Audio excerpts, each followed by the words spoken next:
কি গো দাদু, কেমন আছো? এই শীতে শরীর কেমন আছে? না, কিছু হলো না। কিছু হলো না মানে? কিসের কথা বলছো? তোর ভবিষ্যতের কথা বলছি হতভাগা। ভবিষ্যতে তোর আর কিচ্ছু হলো না।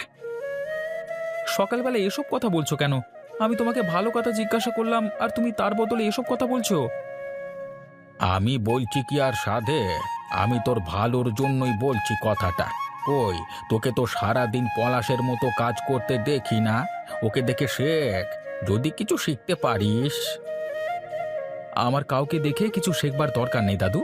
নিজের জীবনকে আমি নিজে ঠিক চালিয়ে নিতে পারবো। কারোর সঙ্গে নিজের তুলনা করা ঠিক নয়। ওসব কথার কথা। হ্যাঁ, তুলনা না করলে তুই জীবনে এগোতে পারবি না। আর তোর যা হাল, পরিবারের যা অবস্থা,